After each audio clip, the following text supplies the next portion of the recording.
Merci. Chers tempo spectateurs, tempo spectatrices, bonsoir. Nous allons placer cette émission spéciale euh, dans le cadre de notre lutte pour l'alternance au Togo. Et aujourd'hui, cette émission s'intitule en réaction du professeur Moussa Issifou et par rapport à la tentative de commission de crimes qui a lieu ou bien qui est en train de se produire à l'Assemblée nationale togolaise. Et comme tout le monde le sait, depuis hier, nous avons eu des informations relatives à la tentative, n'est-ce pas, de réitérer le crime que ce régime a déjà commis et par le passé, notamment en 2002, et en voulant totalement changer, modifier la constitution pour permettre à Faure Gnassingbé de rester au pouvoir à vie.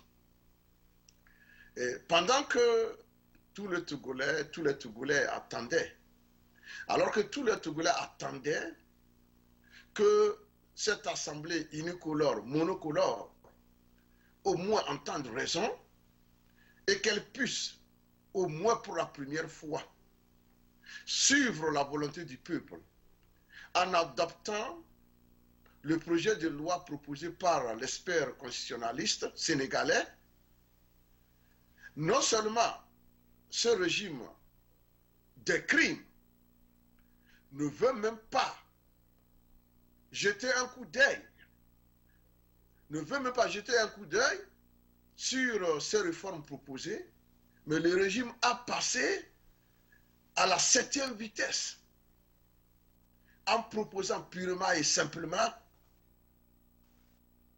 un texte qui n'est rien d'autre qu'une provocation.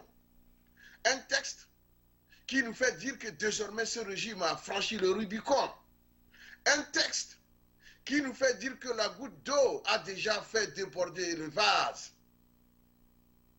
C'est pourquoi nous venons ce soir, cet après-midi, nous sommes d'ailleurs, comme vous le voyez, en colère. Et nous venons ici proposer notre analyse et faire un appel pressant à ce peuple tout. Parce que trop c'est trop. L'Assemblée nationale monocolore se permet de proposer désormais le septennat.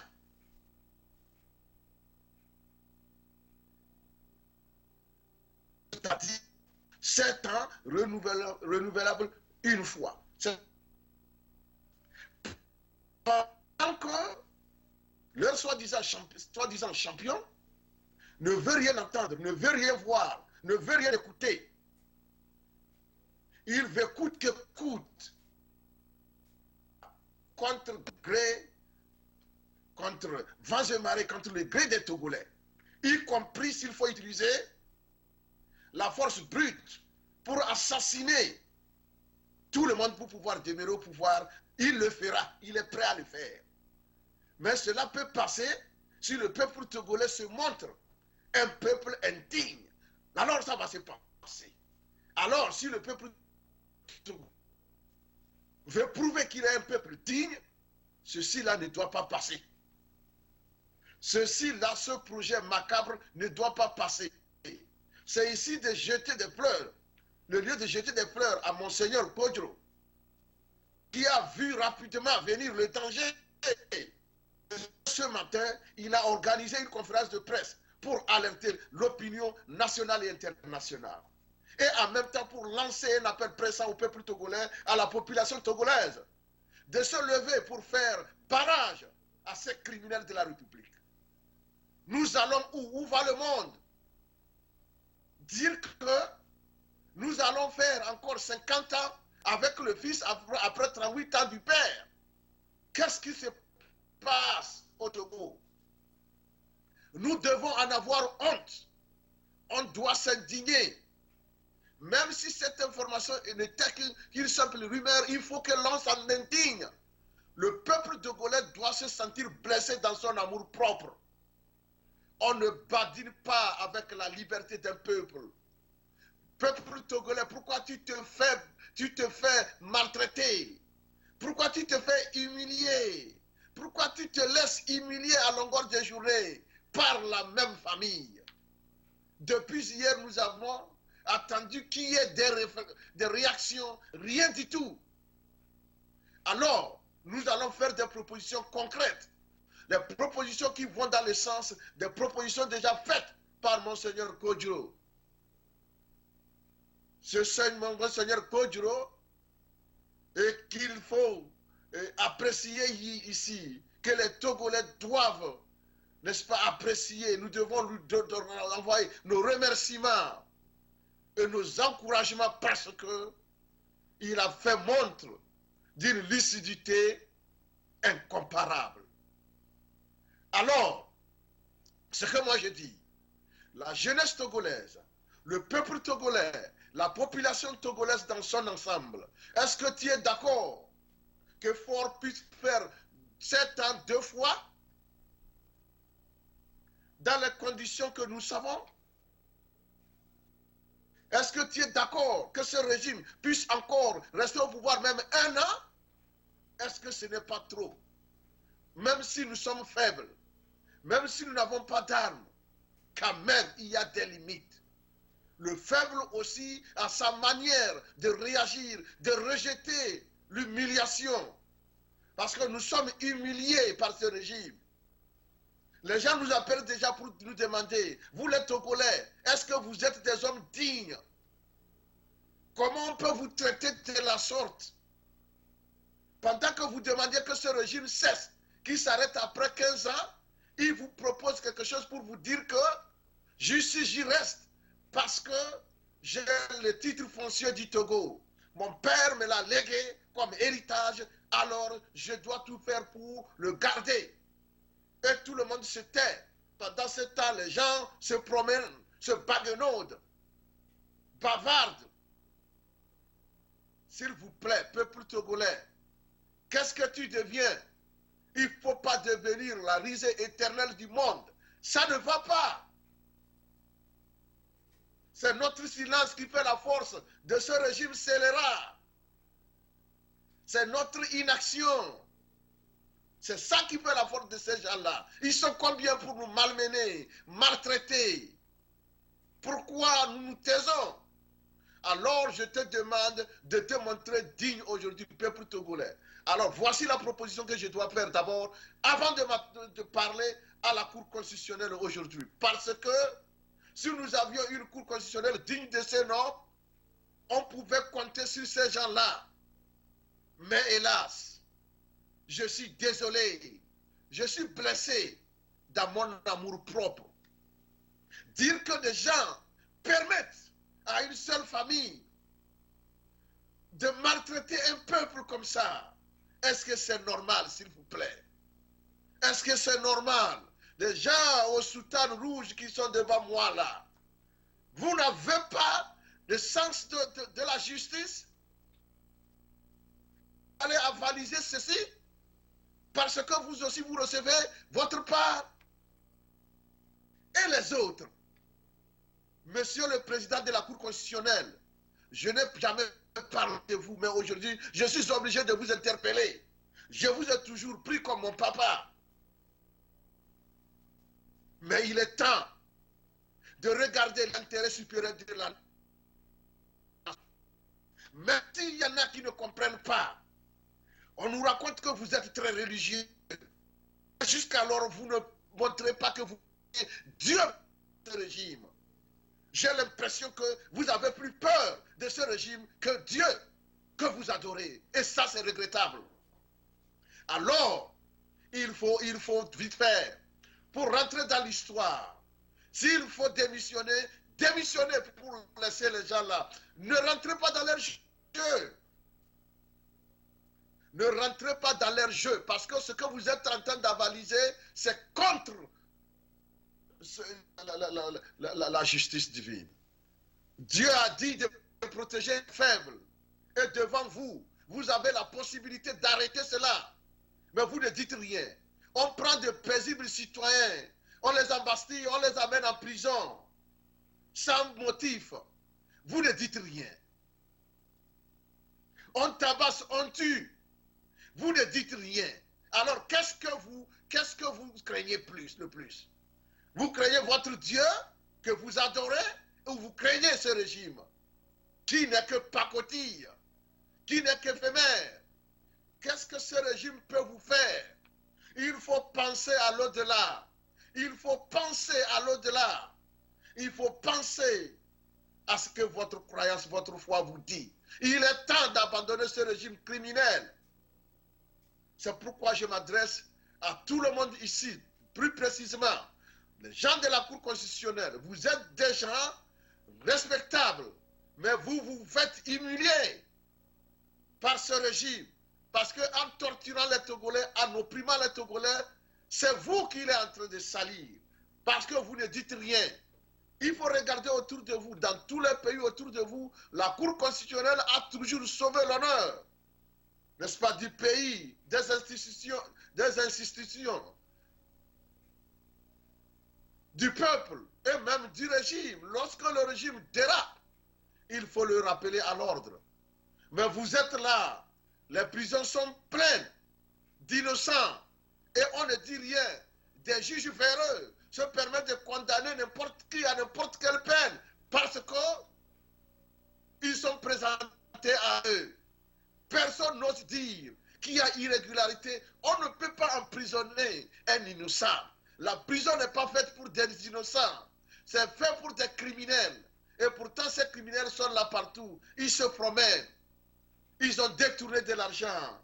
Ils ont assassiné des gens. Mais on ne dit rien. Et dire que nous avons une cour constitutionnelle, personne ne bronche, dirigée par des gens respectés, très religieux d'ailleurs, qui craignent Dieu. Alors nous posons la question de savoir, qui vous craignez le plus, fort ou Dieu? Dites-nous, mes chers de la Cour constitutionnelle, je me refuse de citer vos noms, mais je vous connais. Je m'adresse aujourd'hui au président parce que je l'ai toujours respecté et je le respecte. Mais s'il vous plaît, le président de la Cour constitutionnelle a la lourde responsabilité d'arrêter le crime en commission à l'Assemblée nationale. Il est temps, il faut arrêter ça. Il faut choisir entre votre crainte de Dieu que vous adorez et la crainte de ce régime incarné par fort. Choisissez le choix, le moment du choix est arrivé. On ne peut plus aller par quatre chemins pour vous le dire. Parce que c'est comme si vous avez fait un choix. Et ce choix est un choix qui ne vous honore pas. L'on ne peut pas être à cette position de responsabilité où tout le peuple compte sur vous et vous êtes en train d'avaliser ce que les criminels sont en train de faire. Vous vous taisez sur ces crimes. Mais finalement, où va le Togo? S'il vous plaît. Alors, ce que je suis en train de proposer, cette fois-ci, je demande au peuple togolais de ne même plus rien attendre de qui que ce soit. Comme Monseigneur l'a déjà précisé, il a lancé un appel aux prêtres, aux imams du Togo, de tout faire pour sensibiliser leurs fidèles afin que nous puissions mettre fin à ce régime criminel. Parce que la voix du peuple est la voix de Dieu. Je dis bien, les prêtres, les pasteurs, les imams, tous sont interpellés ici. C'est où le peuple togolais se retrouve le plus. Les vendredis et les dimanches, vous avez la moitié de la population togolaise dans les églises et dans les mosquées. Alors, faites votre travail. N'acceptez pas que l'injustice puisse vous engloutir. Il peut commencer par parler à vos fidèles. Nous devons nous mobiliser pour mettre fin à l'opprobre. Si on ne met pas fin à ce régime cette année, ce régime risque de nous imposer l'inimaginable. Ce régime risque de faire fuir tous les Togolais parce qu'il est engagé dans une posture de pouvoir à vie. Ils n'ont pas pitié des gens. Ils n'auront pas pitié de vous. Alors, l'essentiel, c'est de nous mobiliser. C'est pourquoi nous disons à ceux-là qui perdent leur temps pour parler des locales, ils n'ont qu'à laisser ça reposer. L'heure n'est plus à l'amusement. L'heure n'est plus au local. Vous avez vu, le régime RPT UNUR vous a jeté les locales comme on jette, c'est pas, un os à un chien qui est méchant lorsqu'on visite sa maison. L'histoire de le distraire afin de pouvoir continuer dans la maison pour commettre son crime. Le RPT vous a jeté l'os qui est le local et maintenant tout le monde est là en train de faire des réunions pour se préparer. Et là, cela lui a permis d'aller commettre dans la chambre le crime qu'il est en train de commettre.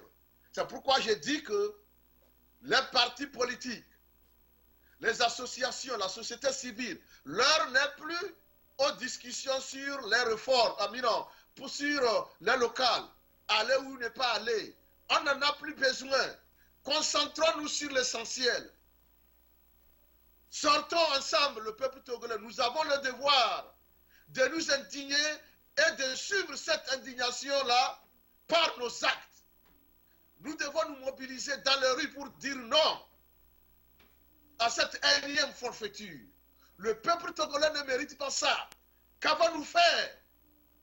Nous ne méritons pas ça. Ce n'est pas normal. Alors, je le précise, les prêtres, les imams, vous avez maintenant notre attention. Nous avons fait le tour du monde. Nous avons parlé aux politiciens. On a parlé à la société civile. Maintenant, notre seul recours, c'est vous les hommes religieux. C'est là où la plupart des Togolais vont. Ils vont là-bas pour prier. Ils vous écoutent. Vous avez la lourde responsabilité de nous aider à mettre fin à la souffrance du peuple togolais. Donnez le mot d'ordre à vos fidèles. Donnez-leur le mot d'ordre et nous allons nous retrouver dans les rues pour demander que ce régime-là prenne fin, pour mettre fin à ce régime. Dans beaucoup de pays, les religions ont beaucoup joué un rôle déterminant. Je cite l'exemple d'Isaïe. Je cite l'exemple de l'Algérie. S'il vous plaît, nous pouvons aussi le faire. Vous êtes compétents. Quand vous parlez, on vous écoute. Utilisez cela pour aider le peuple. Dieu va vous récompenser. Parce que vous avez aidé un peuple à s'affranchir du joug de l'oppression inutile. Parce que maintenant, là, c'est une provocation. Faure Gnassingbé et son groupe savent désormais qu'ils sont fatigués du pouvoir. Cela s'appelle la fatigue de régner ou de l'opulence. Maintenant, ils cherchent des moyens pour que nous, on se soulève. Alors, si nous ne nous soulevons pas maintenant, quand est-ce que nous le ferons? Quand est-ce que le peuple sera dans les rues pour réclamer le régime si nous ne le faisons pas maintenant? C'est comme si on t'a coupé la...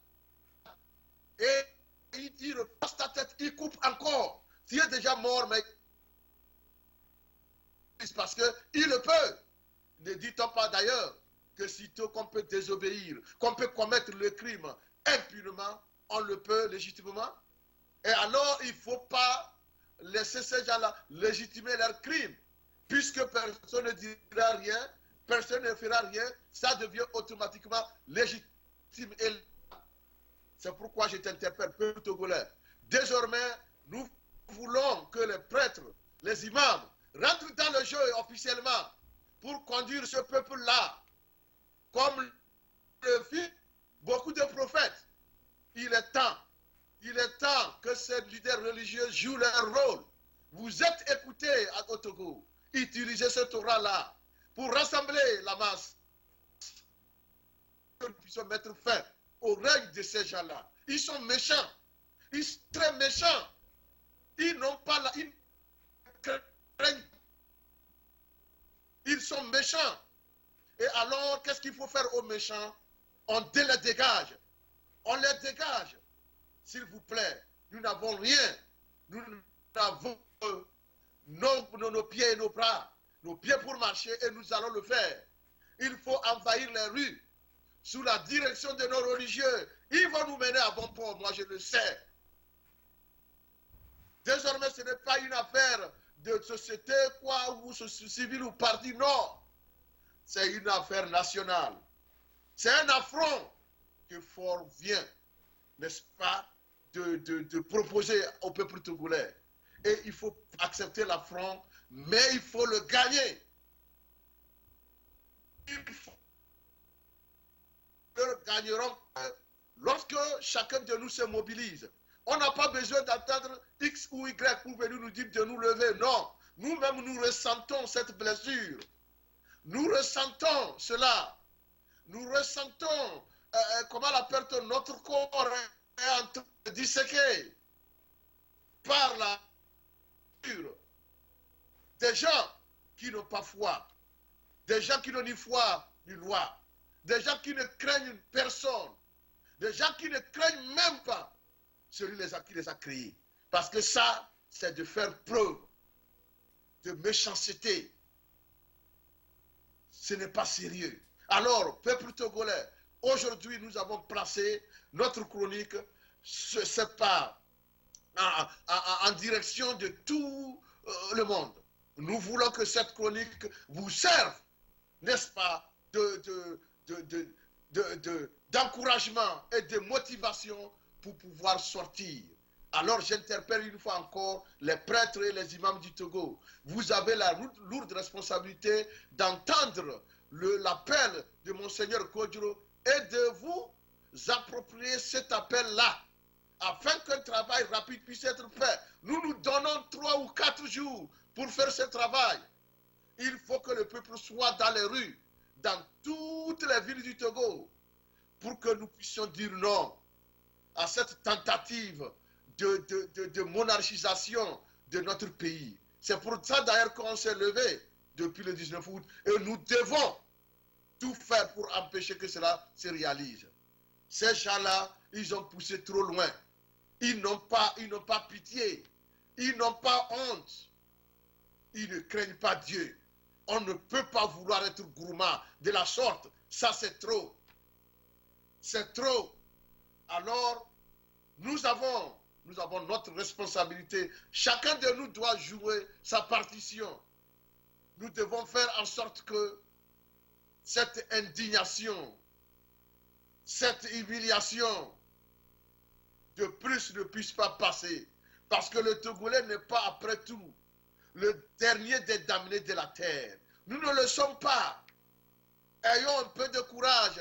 Nous allons mettre fin, n'est-ce pas, à cette pratique, à ce régime qui a décidé de nous traîner dans la boue.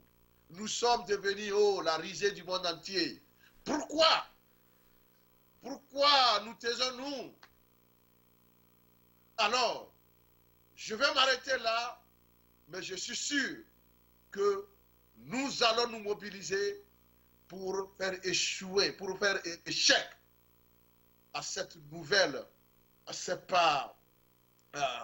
tentative de monarchisation de notre pays.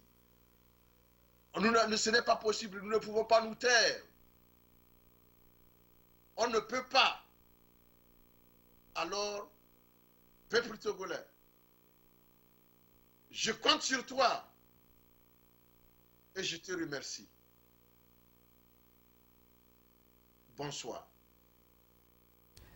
Chers téléspectateurs, votre émission Grand Débat passe sur Tempo Africa. Restez toujours connectés car nous vous apportons les réalités de l'Afrique.